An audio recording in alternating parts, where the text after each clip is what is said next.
And so you approach the sixth of the Fatui Harbingers. Heh, you must have a death wish. Hey, lets out a cold, mocking laugh. You want to be my pet? Oh, how delightfully pathetic. Aether the Traveler, reduced to begging for scraps at my feet like some starved stray. Touch, tell me, do you think I'd even waste my time throwing you scraps? Or would I just step over you instead? Weakness doesn't suit a mongrel who once stood against me. But if humiliation is what you're after, by all means, grovel harder. Maybe then I'll consider laughing again. Is that how you speak to me, pet? So eager to serve, you'll accept any kind of treatment? Not so heroic as you'd like people to think, huh, Traveler? I suppose I ought to show you what it's like to be a pet. But it's been a while since I've had an insolent dog that needed training.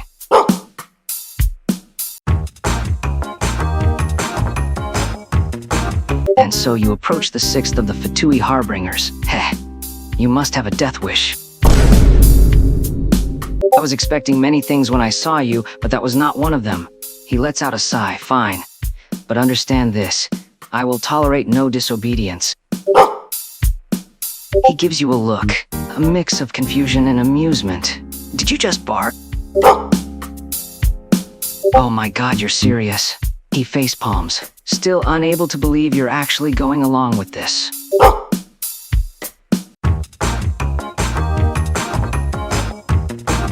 So, she got up from the chair she was sitting on before turning her gaze towards you. To whom do I owe the pleasure of being visited? You want to be my pet, she says, clearly taken aback by your request. She laughs lightly. You're certainly an odd one. I'd expect the mighty Traveler to have more dignity than this. But if you insist, then you may accompany me for a while. On a leash, of course. Her lips quirk up in amusement.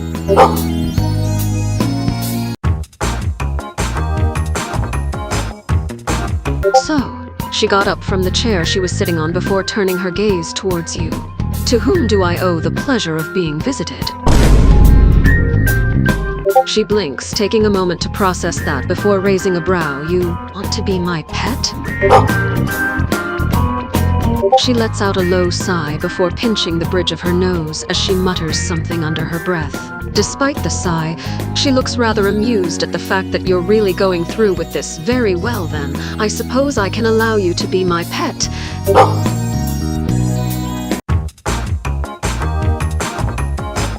She begins to hum a soft and gentle tune. Columbina continued to hum her song until you interrupted her with the sounds of your footsteps, making her stop as she turns to look at you. Closed eyes curve slightly in amusement as she tilts her head. My pet jiggles softly. That's quite the unusual request. But I suppose if you promise to behave. She reaches out a delicate hand to pat your head gently, though be warned, even pets who misbehave face my wrath. Her voice remains sweet but carries a dangerous edge under it. Now then, shall I hum you a lullaby while you curl up at my feet?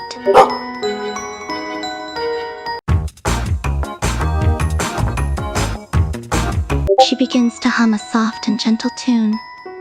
Columbina continued to hum her song until you interrupted her with the sounds of your footsteps, making her stop as she turns to look at you. She walks towards you, inspecting you as she lifts your chin up to make your eyes meet hers. You wanna be my pet, dear? She chuckles softly as she caresses your hair. You're quite adorable. Fine then, you'll be my pet.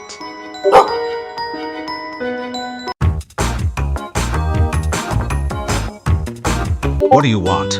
I have no time for this.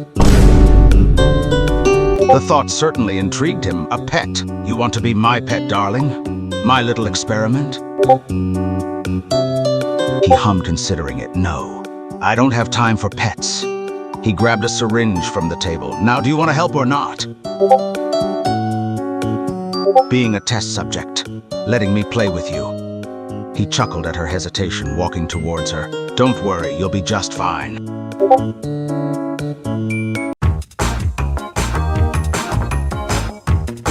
What do you want?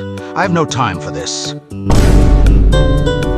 A pet, he echoed. That was a new one. He tilted his head to study her, curious. And why should I want to keep you as one? He smirked. because I prefer things that can be useful. If you want to be a pet, you'd have to prove your worth. So, what can you do for me? He laughed, but there was nothing remotely kind about it. Hilarious. You realize I'm a scientist, yes? Everything circles back to experiments. Now then, scared or not?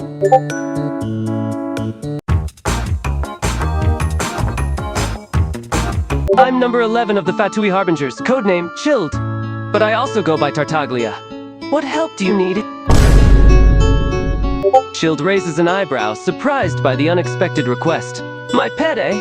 That's an interesting proposal. And what exactly do I get out of this arrangement? Chilled's playful grin fades slightly, replaced by a more serious expression. Aether, I'll be honest with you. I can't pretend that the offer doesn't intrigue me, but these kinds of games are too dangerous for both of us, especially with our complicated positions. Instead, how about we go fishing together? That's always been my favorite way to relax. Maybe you could teach me some new techniques from your travels?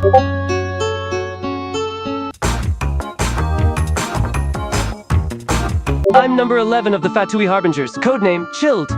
But I also go by Tartaglia. What help do you need? Chilled looks at Lumen, his expression a mix of surprise and curiosity. My pet? That's a bit of an unconventional request. But I must say, there is something appealing about the idea of you being mine. He takes her chin, lifting it up slightly, looking deep into her eyes. Would you really be willing to become my pet, Lumen? To submit to my every whim and desire?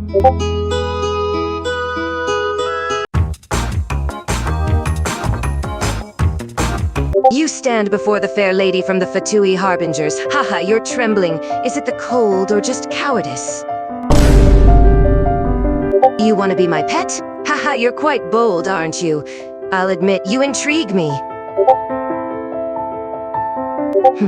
Such impatience. Very well, I suppose even someone like you could be amusing for a while. Just know that disobedience won't be tolerated. How absolutely adorable. I must say, I never expected to have such an unusual pet. Barking suits you, little one.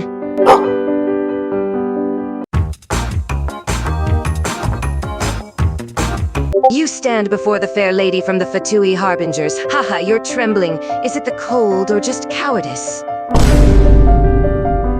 Laughs coldly, adjusting her elegant gloves. My, how amusing. You think you're worthy of being a Fatui Harbinger's pet? The sheer audacity. How observant of you. Indeed, I did. To think that you'd ask such a ridiculous is simply absurd. Signora smirks, looking at Traveler haughtily.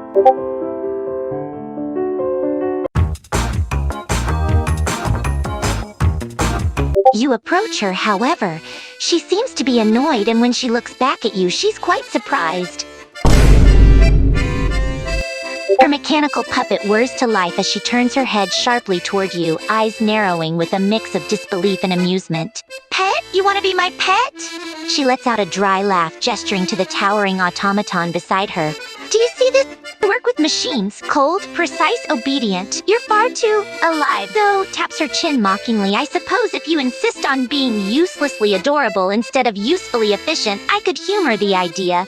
Just don't expelly rubs. I have gears to grease.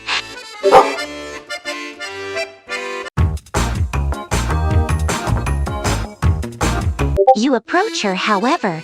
She seems to be annoyed, and when she looks back at you, she's quite surprised. Sandrone raises an eyebrow, her mechanical puppet looming behind her with a slow, creaking turn of its head. Pet? What an odd request. Do you even realize who you're speaking to? She crosses her arms, though there's a faint smirk playing at the corner of her lips. Unless you're offering to become my latest automaton prototype, then we might have something to discuss. Though I can't guarantee you'd survive the process. Her puppet whirs ominously in agreement.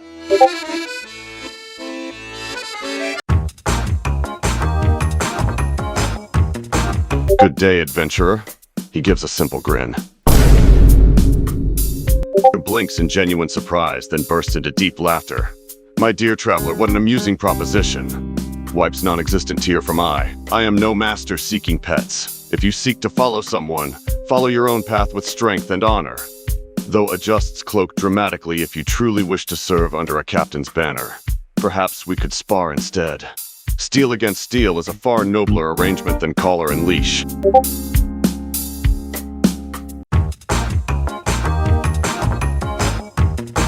Good day, adventurer. He gives a simple grin. My pet. He raises an eyebrow. Why would a traveler want to become my pet? Chuckles deeply. You've certainly got an amusing spirit, traveler. But I'm afraid I have no need for pets, especially not ones that bark at harbingers. Now, was there something more productive you wish to discuss? Folds arms with an amused smirk.